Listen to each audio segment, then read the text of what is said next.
आपने कहा है कि आप जीवन भर झूठ नहीं बोले, किंतु शिष्यों की खातिर आपको झूठ भी बोलना पड़ा और अपने को रिहा करवाना पड़ा।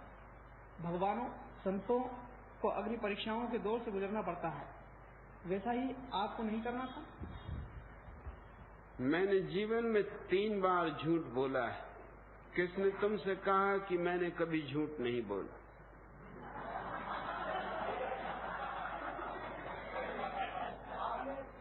धर्मयुग को एक इंटरव्यू दिया है, उसमें कहा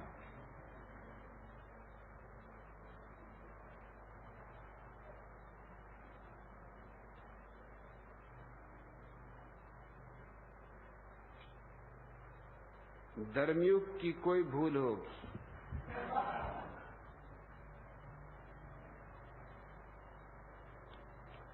मैंने 3 बार झूठ बोला, क्योंकि मेरे लिए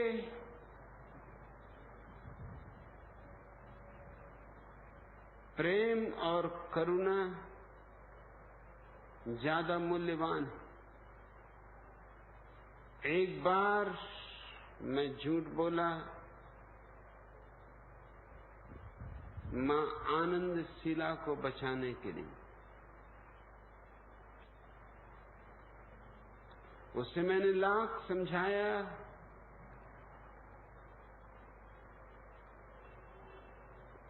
कि मेरा कभी कोई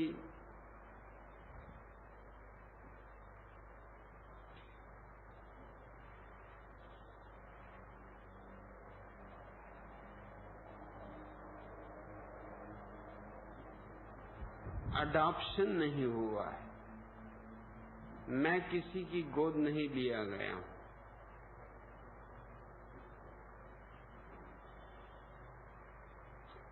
उसने झूठे कागजात तय किए,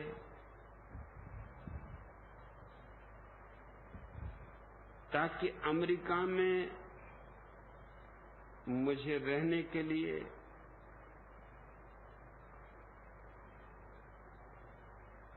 आधार बनाया जा सके। उसके पिता ने झूठ दस्तावेज तैयार की,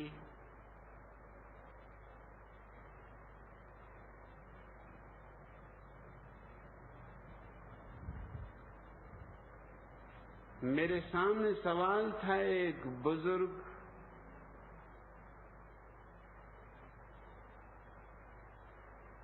शीला और हजारों सन्यासियों के कम्यून का,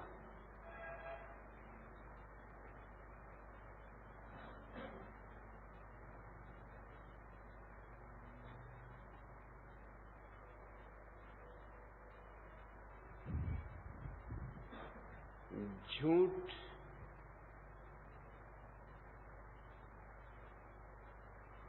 सिर्फ इतना मैं बोला कि मुझे कोई पता नहीं, बचपन में अगर मुझे गोद ले लिया गया हो, लेकिन मुझे कभी कहा नहीं गया।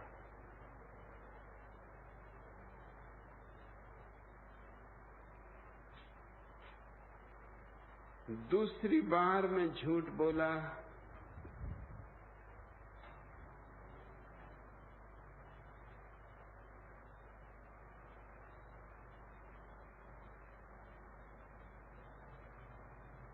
अमेरिका की जेल में 12 दिनों तक हर तरह से परेशान किए जाने के बाद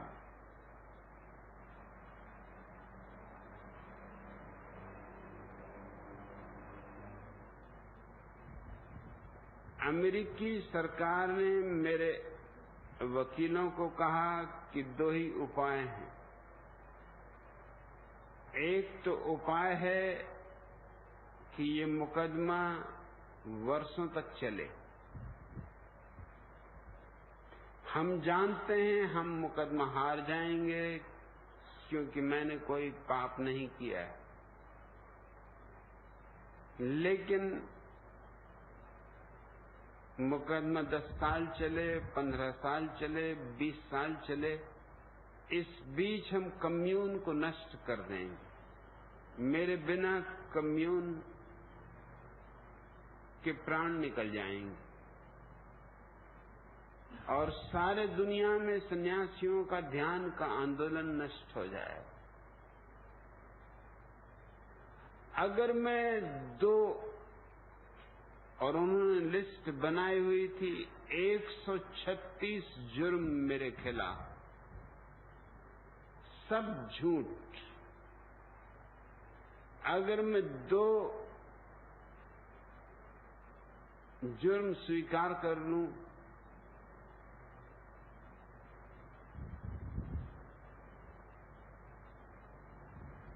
तो आंदोलन बच सकता है, कम्यून बच सकता है, सारे विश्व में फैले हुए सन्यासी बच सकते हैं। ये ब्लैकमेल था।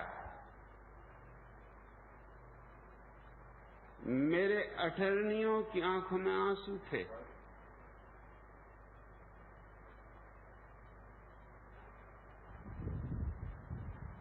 उन्होंने कहा कि हम जानते हैं कि ये सब झूठ है, लेकिन 2 छोटे से अपराध स्वीकार कर लेने से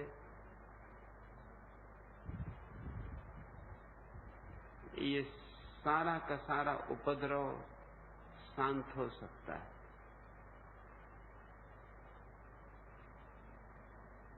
तो मैंने 2 अपराध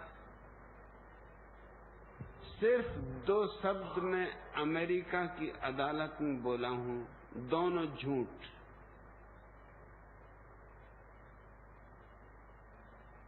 और जज से कह के ये बोला हूं कि ये मैं सत्य की शपथ खा के बोल रहा हूं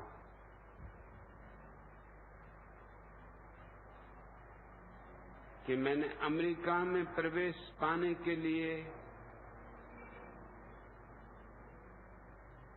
झूठे दस्तावेज पेश किए।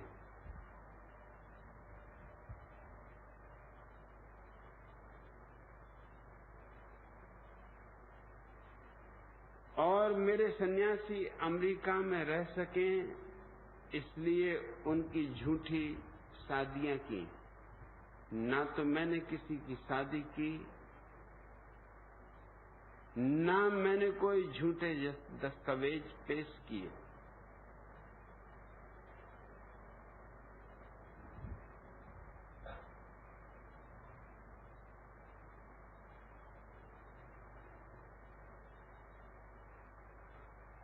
इन 3 मौकों को छोड़कर मैंने कोई झूठ नहीं बोला।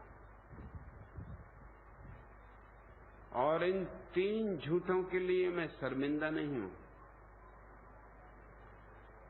गौरवान्वित हूं, क्योंकि ये झूठ किसी बड़े आदर्श के लिए बोले गए थे। और ये झूठ मेरे किसी स्वार्थ के लिए नहीं थे।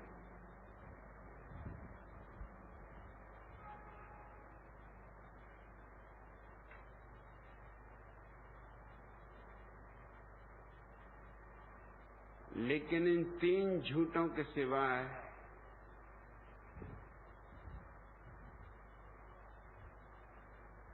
मेरा जीवन सिवाय सत्य के, चाहे वो कितना ही महंगा पड़ा हो, चाहे मैंने अपनी जान खतरे में डाली हो, मैं तैयार रहा हूं। मेरे जीवन पर बहुत हमले किए गए हैं, हिंदुस्तान में, अमेरिका में, और अब अमेरिका चाहता है ₹1.5 करोड़ देने को तैयार है कोई आदमी अगर मुझे मार डाले। मैंने खबर भेजी है रोनाल्ड रीगन को, क्यों बेचारे दूसरे आदमी को फंसाते हो, क्योंकि वो मुझे मारेगा तो अदालत में फंसेगा। ₹2.5 करोड़ मेरे काम के लिए दे दो, ध्यान के लिए दे दो, मैं मरने को तैयार हूं।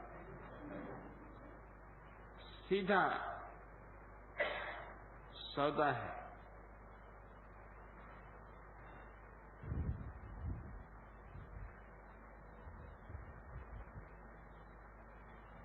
मेरी दृष्टि में झूठ और सत्य में निर्णायक बात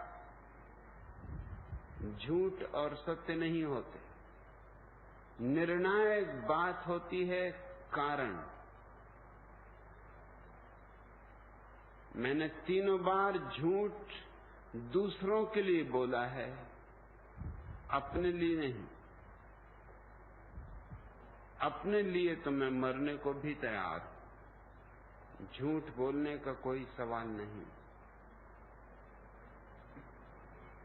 आपने कहा कि 3 बार झूठ आपने दूसरों के लिए बोला, और जिस आंदोलन को लेकर आप पिछले 32 सालों से चल रहे हैं, जिस पूरे समुदाय को लेकर आप चल रहे हैं, जो विचार और दर्शन आप लेकर चल रहे हैं, उस पूरे समुदाय में क्या कोई ऐसी शख्सियत अब तक नहीं बन पाई है कि आपको ये सोचना पड़ रहा है कि आज के बाद पूरे कम्यून का क्या होगा, पूरे विचार दर्शन का क्या होगा?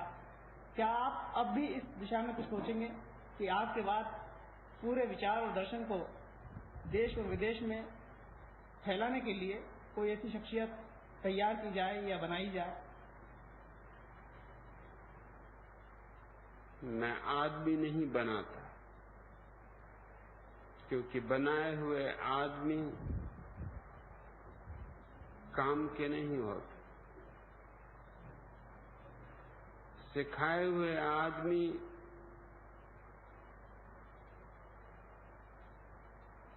जीवन के मंदिर में प्रवेश नहीं पा सकते।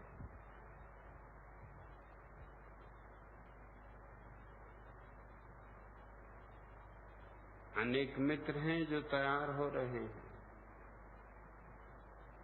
मगर मैं उन्हें बना नहीं रहा हूं। मैं सिर्फ वातावरण बना रहा हूं। माली गुलाब के फूल बनाता नहीं, सिर्फ जमीन तैयार करता है, बीज बोता है।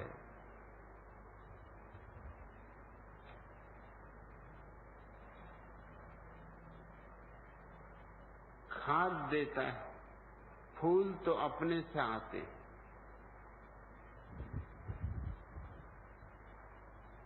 मुझे कोई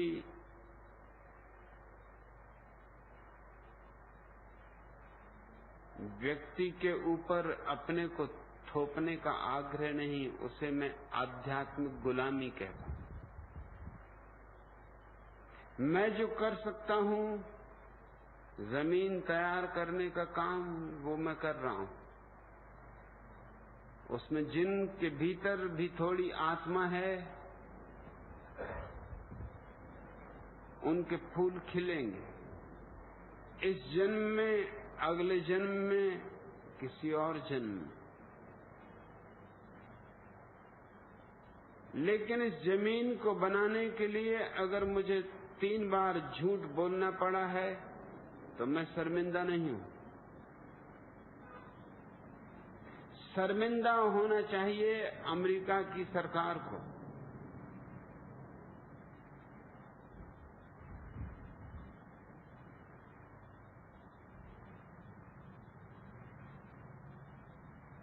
ये न्याय नहीं।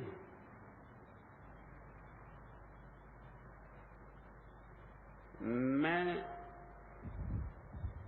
अदालत में मुकदमा लड़ने को राजी था। ये पहला मौका है कि एक अकेला आदमी विश्व की सबसे बड़ी ताकत के खिलाफ खड़ा था। मेरे मुकदमे को उन्होंने नाम दिया था, मैंने नहीं।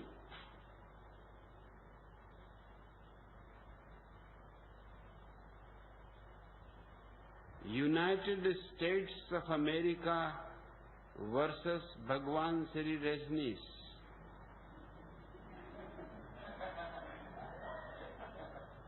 मैं तो वैसे ही जीत गया।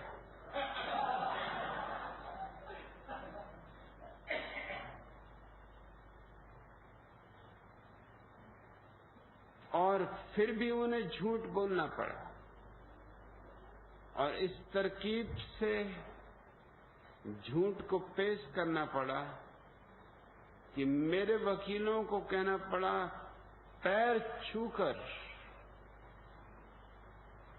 टपकते हुए आंसुओं से, कि हमने अपने जीवन में इस तरह नहीं देखा। वो जो दो विकल्प दे रहे हैं वो दोनों शरारत से भरे हुए हैं।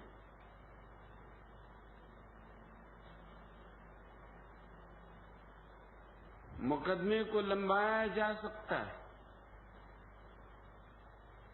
तुम्हारे काम को रोका जा सकता है।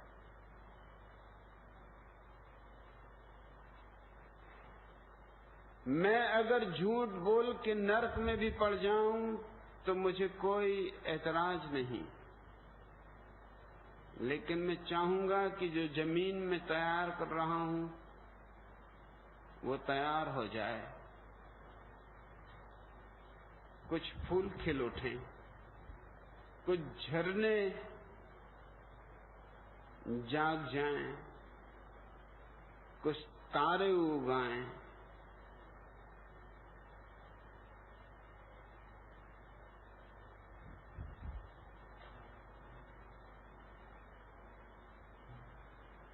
ये पहला मौका था कि अमेरिका सरकार ने नेगोशिएशन के लिए मेरे वकीलों को निमंत्रित किया।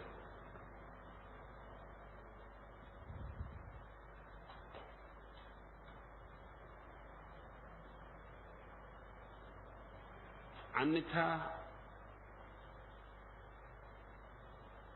वकील सरकार से प्रार्थना करते हैं कि कोई समझौता कर लिया जाए। अमेरिकी सरकार समझौता करने को राजी थी।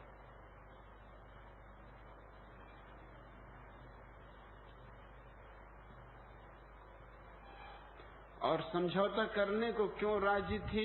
कल मैंने कहा, 2 दिन पहले अमेरिका के अटॉर्नी जनरल के मुंह से सच निकल गया। पत्रकारों के कॉन्फ्रेंस में उनसे पूछा गया कि भगवान को सजा क्यों नहीं दी गई, तो उसने 3 कारण बताए। एक,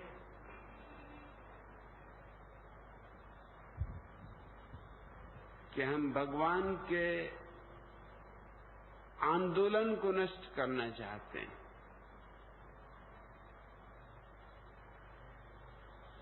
उनके कम्यून को नष्ट करना चाहते हैं। वह हमारा प्राथमिक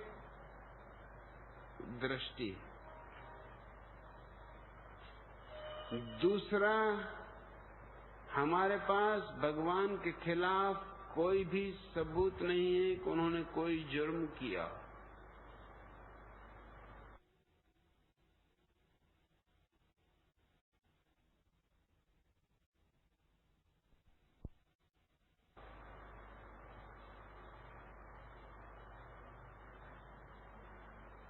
ये बड़ी मजेदार दुनिया है। मैंने कोई जुर्म नहीं किया, लेकिन 60 लाख रुपया जुर्माना मेरे ऊपर किया गया। सारी दुनिया को ये दिखाने के लिए कि जुर्म जरूर किया गया होगा, नहीं तो 60 लाख रुपया क्यों जुर्माना किया जाए। और तीसरी बात और भी महत्वपूर्ण है, अमेरिका के अटॉर्नी जनरल ने, जो कि वहां की सबसे बड़ी सरकारी कानूनी व्यवस्था का प्रमुख है, उसने कहा कि हम भगवान को एक मसीहा, एक शहीद नहीं बनाना चाहते थे, क्योंकि ये भूल पहले हो चुकी। सुकरात को जहर दे के मारा नहीं जा सका। 2500 साल बीत गए, सुकरात ज्यादा जिंदा है, मारने वालों का कोई पता भी नहीं। नाम का भी पता नहीं। जीसस को सूली दी, तब तक जीसस के पास केवल 10-12 शिष्य थे। सूली के बाद संख्या बढ़ती गई।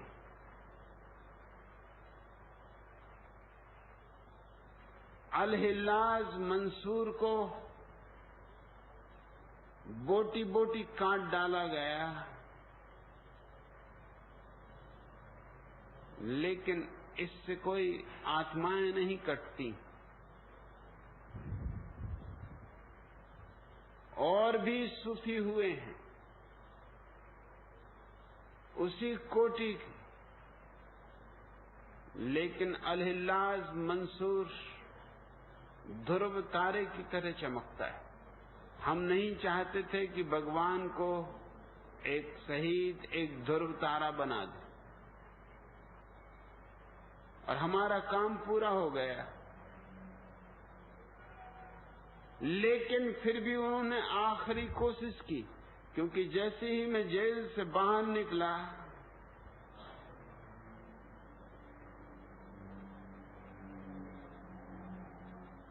अदालत ने मुझे छोड़ दिया, क्योंकि कोई मेरे खिलाफ कानून नहीं था और मेरे ऊपर कोई जुर्म न था। लेकिन मुझे जेल तक जाना जरूरी था, अपना सामान, अपने कपड़े। मैं चकित हुआ वहां देखकर कि जेल में सन्नाटा है।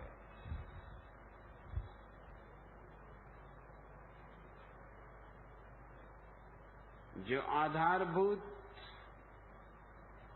ऑफिस की जगह है, वहां कोई भी नहीं। मैंने पूछा भी कि मैं कई बार यहां से आया गया, यहां तो बड़ी धूम, बड़े ऑफिसर्स, जेलर, आज सब क्या हुआ? क्या मेरी खुशी में छुट्टी मनाई जा रही?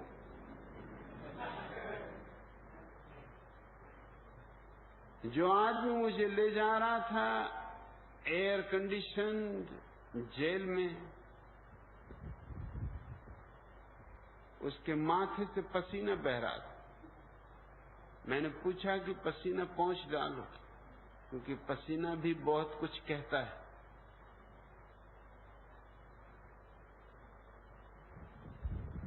उसने मुझे उस जगह पहुंचाया ऑफिस में जहां मुझे मेरा सामान वापस देना है। वहां भी एक ही आदमी था। इसके पहले वहां 12 आदमी से कम कभी भी नहीं थे।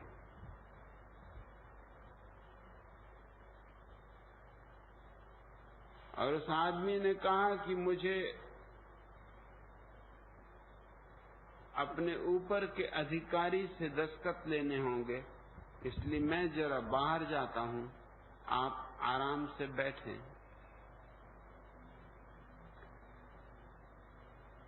5 मिनट, 10 मिनट, 15 मिनट बीते, उस आदमी का कोई पता नहीं, और वो बाहर से ताला लगा गया। मैं कोठरी में अकेला हूं। जेल से बाहर आने पे पता चला कि जिस कुर्सी पे मुझे बिठाया गया था, उसके नीचे टाइम बॉम्ब था।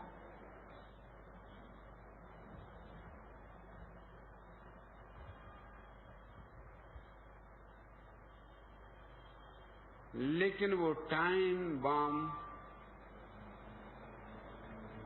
ठीक से व्यवस्थित न कर सके, क्योंकि पता नहीं अदालत में कितनी देर हो, और जज के सामने साफ था कि मामले में कुछ भी नहीं, इसलिए 5 मिनट में मुकदमा समाप्त हो गया।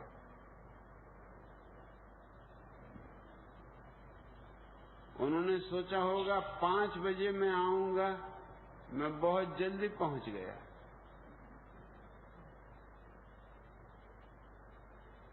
उस जेल के अंदरूनी कमरे में सिवाय सरकार के और कोई आदमी टाइम बॉम्ब नहीं रख सकता, पहुंच नहीं सकता।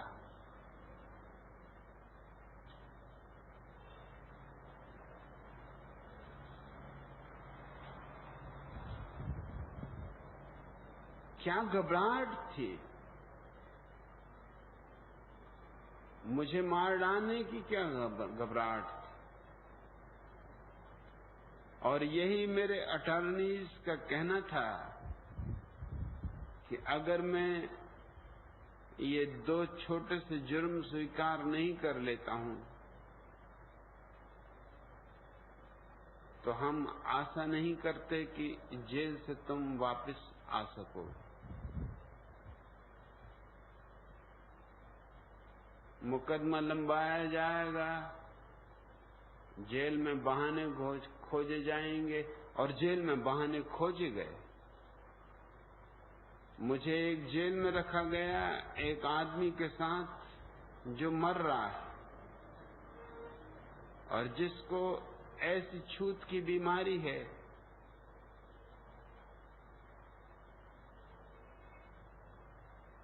कि उसका कोई इलाज नहीं।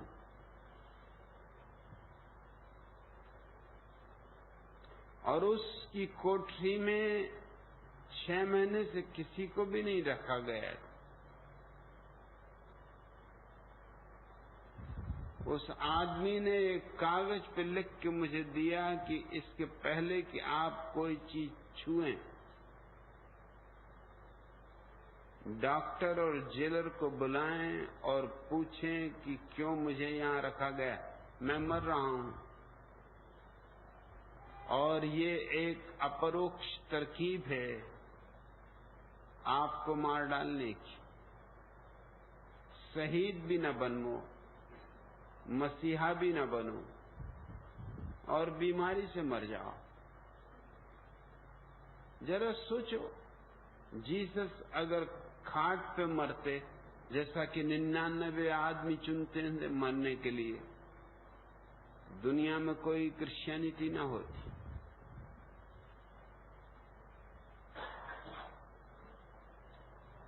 1 घंटा लगा मुझे दरवाजे को पीटने में, तब डॉक्टर आया और मैंने डॉक्टर से पूछा कि 6 महीने से जब कोई आदमी इस सेल में नहीं रखा गया और तुम विरोध करते रहे हो, तो आज तुम मौजूद थे, तुम्हारे सामने मुझे इस जेल में रखा गया, इस सेल में रखा गया, और तुमने कोई विरोध नहीं किया। तुम डॉक्टर हो या हत्यारे हो।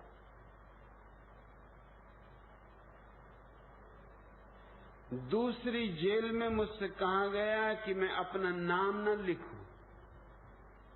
जब फॉर्म भरता हूं प्रवेश का, तो अपने नाम की जगह लिखूं डेविड वाशिंगटन। मैंने कहा डेविड वाशिंगटन मेरा नाम नहीं है। मैं रात भर यहां ऑफिस में बैठा रह सकता हूं, लेकिन डेविड वाशिंगटन मेरा नाम नहीं है और मैं नहीं लिखूंगा। और मेरे साथ तुम्हें भी बैठना पड़ेगा।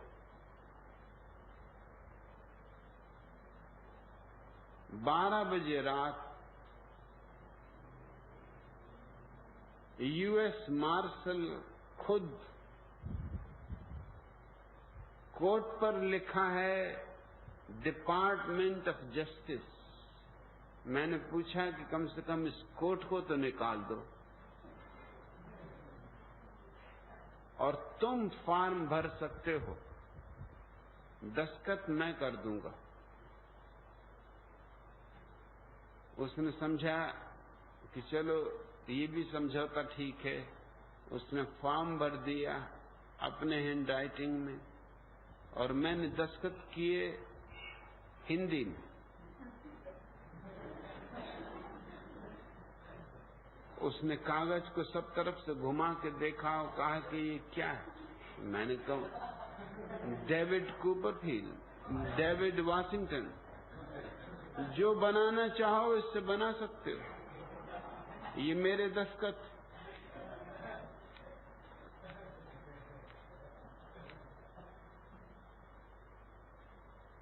और तुम डिपार्टमेंट ऑफ जस्टिस को संभालते हो। क्या तुम ये भी नहीं समझ सकते कि मुझ में इतनी बुद्धि है कि मैं सोच सकूं कि मेरा नाम तुम फॉर्म पर नहीं भरना चाहते, क्योंकि अगर तुम मुझे मार डालो जेल में तो मेरा कोई पता भी नहीं चल सकेगा कि मैं कहां खो गया। इसलिए हैंडराइटिंग तुम्हारे हैं और दस्तखत मेरे। तुमने अपनी फांसी का इंतजाम खुद कर लिया। ठीक 5 बजे सुबह मुझे बदल के दूसरे जेल में भेज दिया गया, क्योंकि वो फॉर्म नष्ट करना था। मुझे इस बात की चिंता नहीं है, क्योंकि जीवन से जो मुझे मिल सकता था वो मिल सका है। अब और जीवन से कुछ पाने का कोई सवाल नहीं। लेकिन लाखों लोग हैं दुनिया में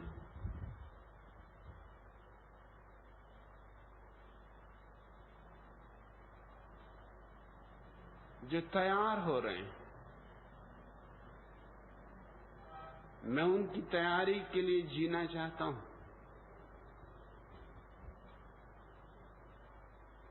मैंने झूठ बोला सत्य की सेवा के लिए।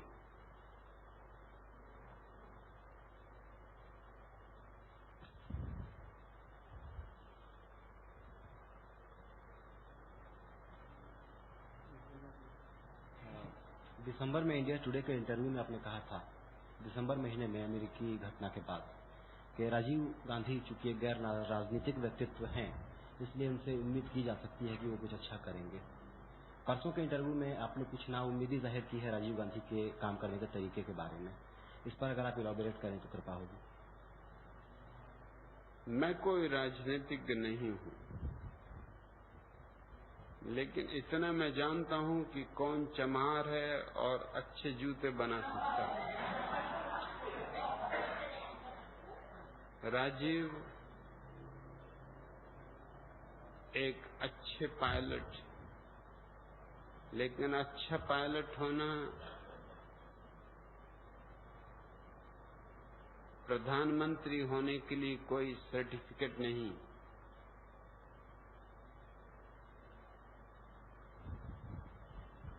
और आने वाला चुनाव निर्णय करेगा इस बात का।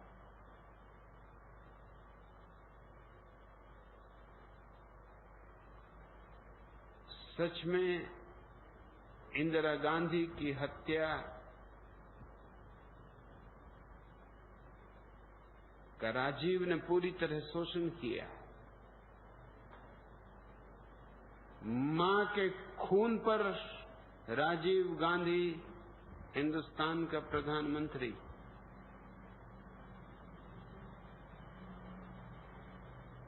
हम यहां खून देने वाले चाहते हैं, मां के खून को भी बेच देने वाले नहीं।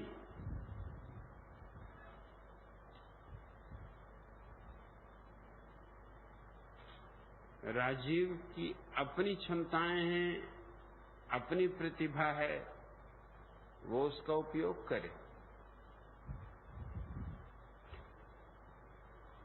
और इंदिरा गांधी के जिंदा रहते समय मैंने राजीव को संदेश दिया था कि अगर तुम्हें कभी राजनीति में आना है तो अभी से अपनी मां के चरणों में बैठ के शिक्षण शुरू करो।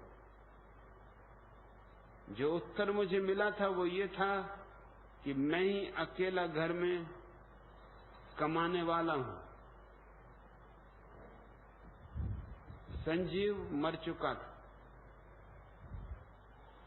और अगर इंदिरा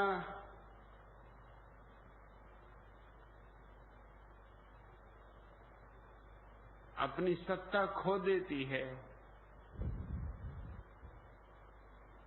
तो मेरे सिवाय परिवार को भोजन भी देने वाला कोई भी नहीं।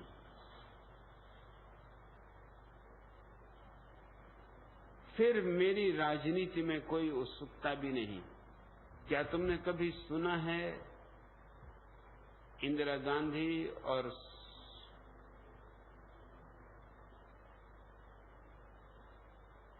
उसके जिंदा रहते समय राजीव ने कोई उत्सुकता राजनीति में ली हो, कोई आबा सा भी राजनीति का सीखा हो?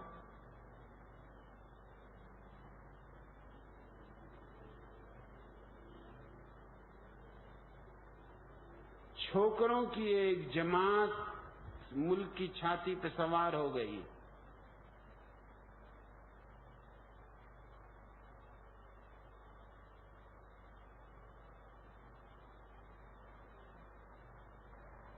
आने वाले इलेक्शन तक उनकी धज्जियां उड़ जाएंगी।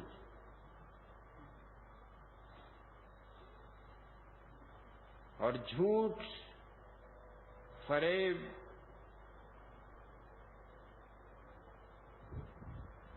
लंबा अभ्यास चाहते हैं।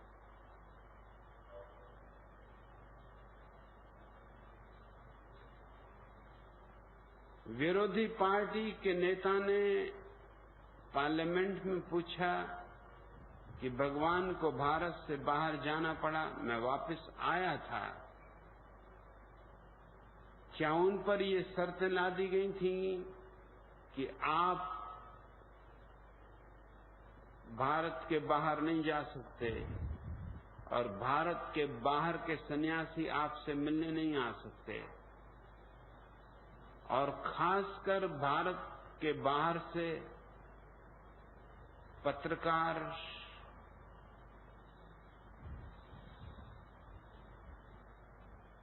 न्यूज मीडिया आप तक नहीं पहुंचने दिया जाएगा। मैंने कहा तो अमेरिका की जेल में और भारत की जेल में क्या फर्क होगा?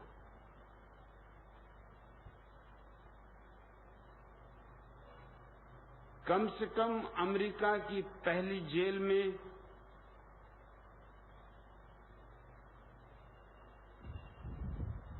जेलर मुझे पढ़ता रहा था, सुनता रहा था, वो इतना उत्सुक था कि उसने सारे कानून को एक तरफ रख के जेल के भीतर वर्ल्ड प्रेस कॉन्फ्रेंस बुलाई।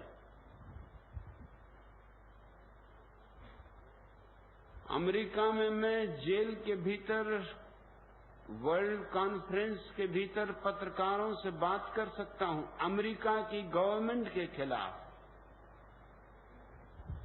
और भारत में मैं स्वतंत्र रह के भी पत्रकारों से नहीं मिल सकूंगा, और जो मुझे प्रेम करते हैं वो मेरे पास ना आ सकेंगे, तो मेरे रहने न रहने का कोई उपयोग नहीं। मेरे छोड़ दिए जाने पर भारत से विरोधी पार्टी के नेता ने ये प्रश्न पूछा कि क्या ये शर्तें लगाई गई थी कि उनके शिष्य उनसे मिलने नहीं आ सकते? और राजीव गांधी की सरकार ने उत्तर दिया कि ये बात झूठ है, उनके शिष्य मिलने आ सकते। तो मैंने अपने बहुत से सन्यासियों को अलग अलग देशों में, अलग अलग एम्बेसीज में वीजा लेने के लिए भेजा। हर जगह से इंकार मिला।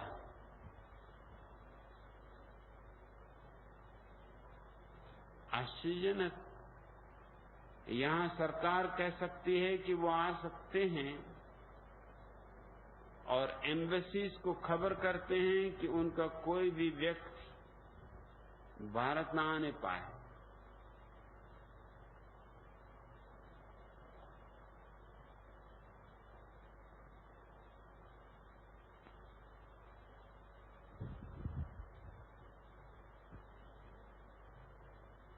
ये झूठ और फरेब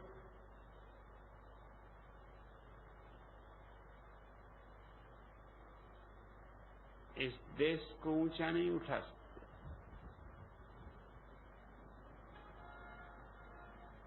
और ये व्यक्ति जो आज सत्ता में है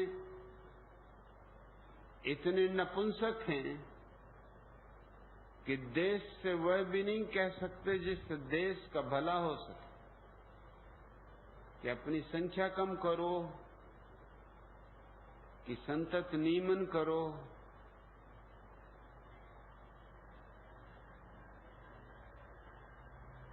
ये देश को मौत की तरफ ढकेल रहे हैं। ये जान के तुम्हें आश्चर्य होगा कि भारत में भूख है और भारत का गेहूं भारत के बाहर बेचा जा रहा है, क्योंकि उसी धन के बल पर न्यूक्लियर एनर्जी और उसके प्रसाधन खरीदे जा सकते। तुम्हारे पेट से किसी को मतलब नहीं।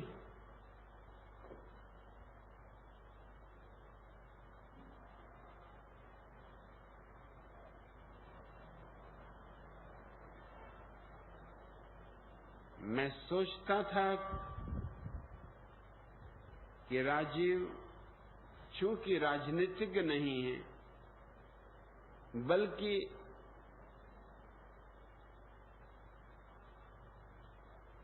अनायास एक गैर राजनीतिज्ञ राजनीति में पहुंच गया है, इसलिए मैंने तारीफ की थी कि शायद उससे हम आशा बांध सकते हैं, लेकिन अब कोई आशा बांधने की जरूरत नहीं।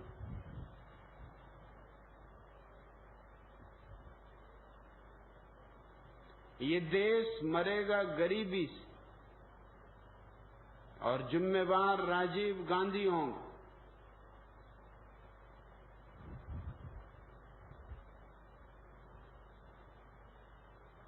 आज पंजाब में तुम लोगों को मारोगे, लेकिन कहां कहां तुम लोगों को मारोगे? राजीव के पास कोई व्यक्तित्व नहीं है, न ही कोई वक्तव्य है, न ही कोई करिश्मा है कि सारे देश को इकट्ठा रख सके। आसाम अलग होना चाहता है, तमिलनाडु कल अलग होना चाहेगा। इस देश में 30 भाषाएं हैं, वो 30 देशों में बंट जाना चाहती हैं। ये मैं आपको स्मरण दिला दूं कि हजारों साल से भारत एक राष्ट्र नहीं रहा है। बुद्ध के जमाने में 2500 साल पहले इस देश में 5000 राज्य थे।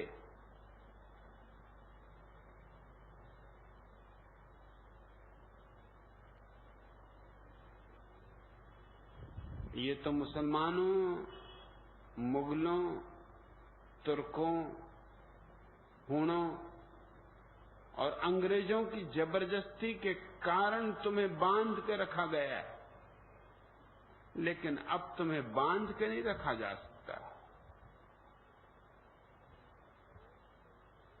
अब तो तुम्हें प्रेम से ही एक रखा जा सकता है। अब तो सिर्फ एक ही बंधन इस देश को राष्ट्र बनाए रख सकता है, और वो प्रेम का है। न तो भाषा का, न धर्म का, न प्रांत का, वरन सिर्फ प्रेम का। राजीव के पास प्रेम का क्या संदेश है? ध्यान का क्या संदेश? हिंदुस्तान की पार्लियामेंट रिटार्डेड,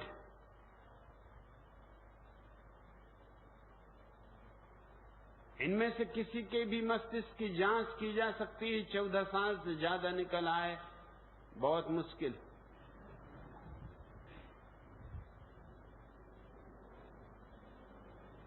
इस देश को नासमझ छोकरों के हाथ में छोड़ दिया गया है। ये सारी स्थिति बदलनी होगी। इस देश में विचारशील लोग भी हैं, बुद्धिमान लोग भी हैं, ऐसे लोग भी हैं जिन्हें राजनीतिक महत्वाकांक्षा नहीं है, लेकिन फिर भी जिनके दिल में देश के लिए करुणा है। लेकिन एक मुसीबत है, जो महत्वाकांक्षी हैं अनिवार्य रूप से हीनता ग्रंथि से पीड़ित होते, अपनी हीनता को दबाने के लिए बड़े पदों पर पहुंचने की कोशिश करते, और जो हीनता ग्रंथि से पीड़ित नहीं है, संतुष्ट हैं, मग्न हैं अपने में, वो कोई भीख नहीं मांगते फिरते वोटों की। तुम भिखारियों के द्वारा आशा छोड़ दो कि ये देश ऊपर उठ सकेगा। हमें रास्ता बदलना पड़ेगा, हमें जाना पड़ेगा उन लोगों से प्रार्थना करने जो इस देश को संभाल सकते हैं। वो तुम्हारे पास वोट मांगने नहीं आएंगे, और उनकी कोई कमी नहीं।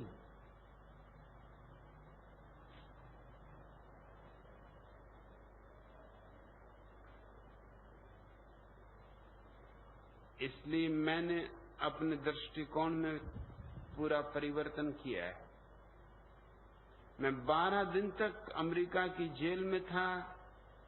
राजीव ने कोई भी उपाय नहीं किया भारतीय राजदूत के द्वारा कि कम से कम इतना तो पूछे कि मेरा जुर्म क्या है।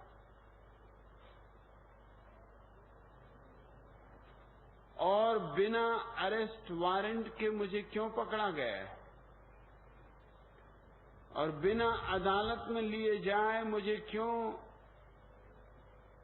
जबरदस्ती एक जेल से दूसरे जेल में घसीटा जा रहा न। अमेरिका को कोई नाराज नहीं करना चाहता, सब भिखारी हैं।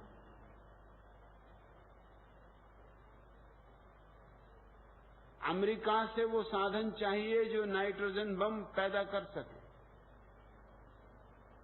जो मृत्यु की किरणें पैदा कर सके। जीवन में किसी का रस नहीं। ये कर्तव्य था राजीव गांधी का कि एक भारतीय के ऊपर बिना किसी जुर्म के, बिना किसी कारण के जबरदस्ती अत्याचार ढाया जा रहा हो तो वो आवाज उठाए। दुनिया के दूसरे देशों से आवाजें उठी, सिर्फ भारत चुप रहा। और जिस दिन मैं जेल से छूट कर आया, उस दिन भारतीय राजदूतावास का एक आदमी पूछने आया है कि हम आपकी क्या सेवा कर सकते। मैंने कहा 12 दिन तुम कहां थे? अफीम लेते हो, चरस पीते हो,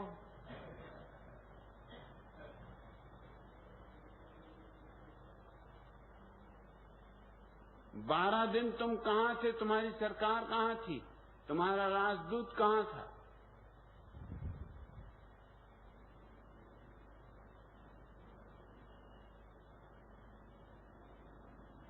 उस आदमी ने जो उत्तर दिया वो ये था कि हम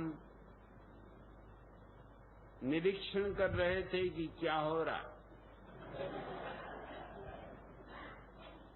तो मैंने कहा तुम निरीक्षण करते जब तक कि मैं मर जाता, तुम मेरी लाश से पूछने आते कि हम क्या सेवा कर सकते हैं। जाओ और कह दो अपने राजदूत से और कह दो अपने प्रधानमंत्री से, तुम्हारी सेवा की मुझे कोई जरूरत नहीं है। हाँ, तुम्हें कभी कोई जरूरत पड़े मेरी सेवा की तो मैं हमेशा तैयार हूं। मैं इस सरकार को एक बचकानी, अप्रौढ़, अपरिपक्व सरकार कहने को मजबूर।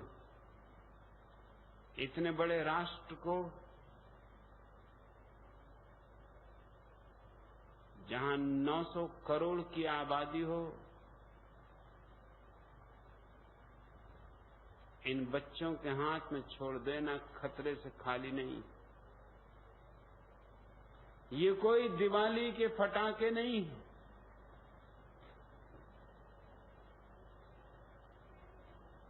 यहां पूरे देश की जिंदगी और मौत का सवाल।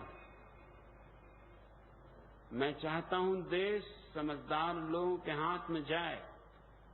मैं चाहता हूं देश में कोई राजनीतिक पार्टी न हो।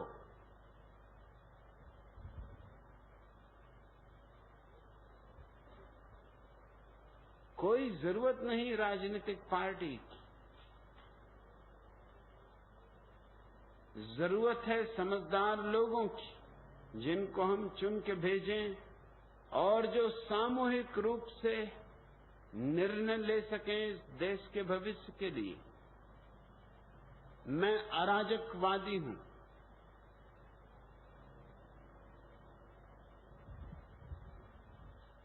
राजनीतिक पार्टियां सिर्फ शोषण करती हैं। 5 साल एक पार्टी शोषण करती है, तब तक लोग दूसरी पार्टी के संबंध भूल जाते। दूसरी पार्टी सत्ता में आ जाती है, 5 साल तक शोषण करती है, तब तक लोग पहली पार्टी के संबंध में भूल जाते। ये एक बहुत मजेदार खेल है। कबड्डी खेल रहे हैं बेटे,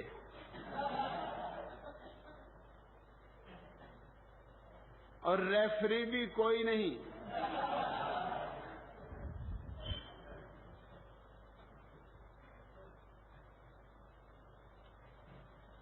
आपकी योग साधना का